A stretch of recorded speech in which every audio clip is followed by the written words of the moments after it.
कैसे हो friends. I hope कि आप लोग अच्छे होंगे। फ्रेंड्स, ये कैनन की G2010 प्रिंटर है। तो मैंने जब प्रिंटर की वीडियो बनाना चालू किया था तब मैंने सबसे पहले ये कैनन का एक नो पावर का वीडियो डाला था। तो उसका रिस्पांस बहुत अच्छा आया था, तो इसीलिए मैंने यूट्यूब चैनल शुरू किया अपना। तो आज मैं दिखाने जा रहा हूँ वही एक सेम प्रॉब्लम, बट इस वीडियो में मैं डिटेल में बताऊंगा। ठीक है, तो सबसे पहले आप लोग ध्यान से देखिएगा, ये प्रिंटर नो पावर प्रॉब्लम है। तो सबसे पहले मैं एसी केबल को चेक करा देता हूँ। आप लोग वीडियो को पूरा देखिएगा, अगर स्किप करोगे तो नहीं पता चलेगा। ठीक है, देखिए मैंने एसी केबल अभी स्विच को ऑन कर लेता हूँ मैं। ये देखिए 237 वोल्ट आ रही है, तो हमारा एसी केबल ओके है।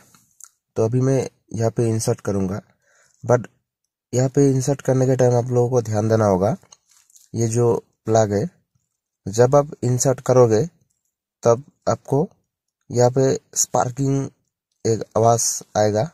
आप ध्यान से सुनिएगा, यहाँ पे जब स्पार्किंग का आवाज आ जाए तो तब आपको श्योर होना है हाँ हमारा पावर सप्लाई वर्क कर रहा है।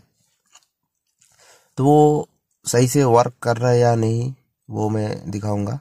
तो ये देखिए मैंने दिया पावर, बट देखिए प्रिंटर 1 सेकंड सिर्फ पावर लाइट ब्लिंक हुआ और प्रिंटर बंद हुआ। कभी कभी क्या होता है, प्रिंटर 10-15 सेकंड लाइट ऑन होता है, उसके बाद फिर लाइट चला जाता है ना। तो वही कुछ प्रॉब्लम इस प्रिंटर में भी है। तो सबसे पहले हम लोग क्या करेंगे, पीछे का ये 2 स्क्रू खोलेंगे और पीछे का बैक पैनल और साइड का कवर हम खोलेंगे। देखिए आप लोग ध्यान से, हमें इस बैक पैनल को भी इस साइड पैनल को भी खोलना होगा।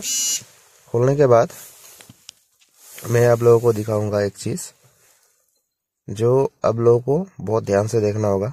देखिए अभी मैं ये दोबारा प्लगिंग कर रहा हूँ। प्लगिंग करने के बाद मैं पावर सप्लाई की वोल्टेज जो है वो चेक करूंगा। ठीक है, पावर सप्लाई की वोल्टेज जो है वो अगर इधर रहेगा और सही रहेगा तो आप लोगों को ध्यान देना होगा कि हाँ हमारा पावर सप्लाई सही है। उसके बाद हम स्टेप बाय स्टेप दूसरे प्रोसेस पे काम करेंगे। आप लोग ध्यान से देखिएगा मीटर की तरफ। ये देखिए 19 वोल्ट इस तरफ आ रही है और इस तरफ 8.8 वोल्ट, 8.8 कभी कभी 8 वोल्ट भी आता है, यानी कि हमारा पावर सप्लाई ओके है। आप लोगों के पावर सप्लाई में अगर ये 2 वोल्टेज अगर आ रही है तो मतलब आपका पावर सप्लाई सही है। अगर किसी एक में सिर्फ 8 वोल्ट 8.5 वोल्ट ऐसा आ रहा है तो फिर आपको समझना है कि हाँ वो पावर सप्लाई खराब है। अभी हमें नेक्स्ट स्टेप इस मदरबोर्ड को बाहर निकाल लेना होगा। मैंने बाहर निकाल लिया। अभी कुछ नहीं करना आपको।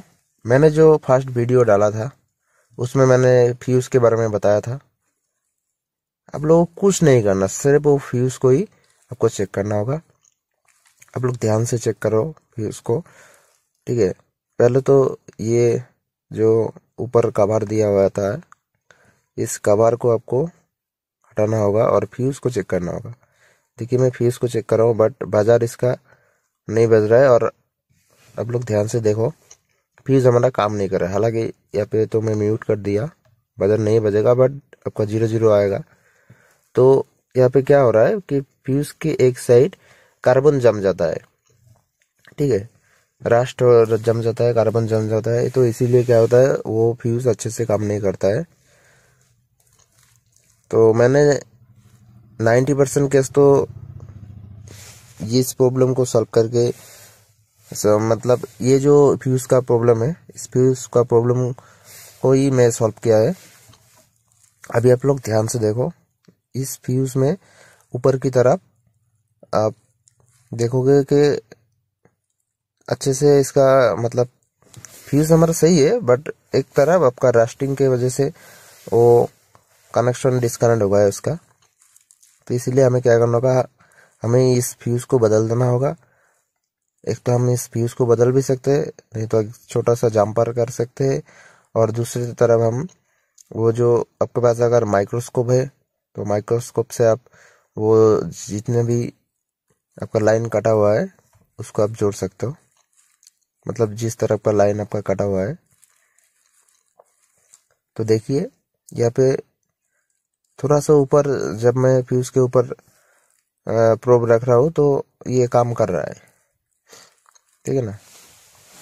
तो फिलहाल मैंने फ्यूज को तो लगा दिया है। लगाने के बाद मैं दोबारा इसको इंस्टॉल कर रहा हूँ, करके दिखा देता हूँ आप लोगों को। देखिए मैंने पावर केबल इंसर्ट कर दिया है। अभी पावर बटन को प्रेस करेंगे, ये देखिए प्रिंटर हमारा रेडी हो रहा है।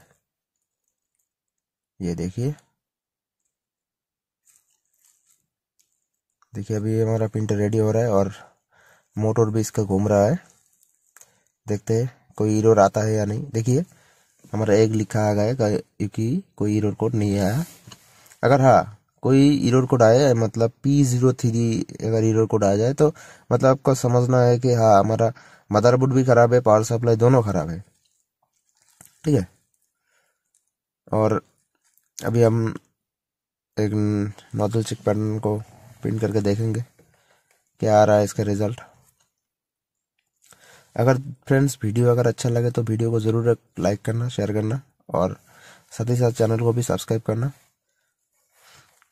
अगर आप लोग रिस्पांस अच्छा करोगे तो मैं भी मोटिवेट हो जाऊंगा। तो क्या होगा, मैं वीडियो जल्दी जल्दी अपलोड करने की कोशिश करूंगा, क्योंकि क्या होता है कि मेरे पास बहुत सारा वीडियो पेंडिंग में पड़ा है, बट ये वॉइस देने में थोड़ा सा दिक्कत होता है मेरे को।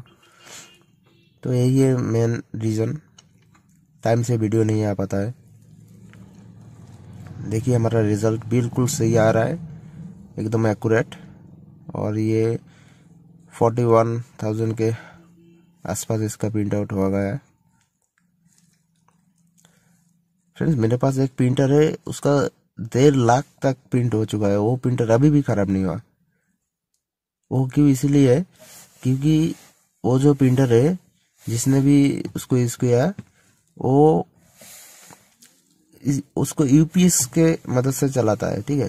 अब लोग डायरेक्ट अगर आप करंट में देके चलाओगे और जब बिजली चला जाएगा तब प्रिंटर ऑफ हो जाएगा ना, तभी ये सब प्रॉब्लम आता है। अब लोग कोशिश करो कि यूपीएस की लाइन में इसको कनेक्ट करो।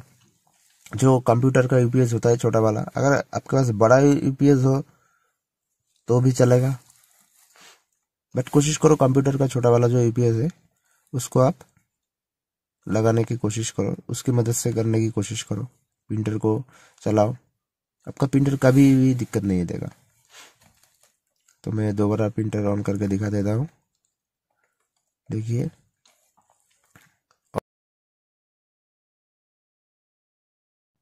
Thank you for watching. इस वीडियो को देखने के लिए बहुत बहुत धन्यवाद।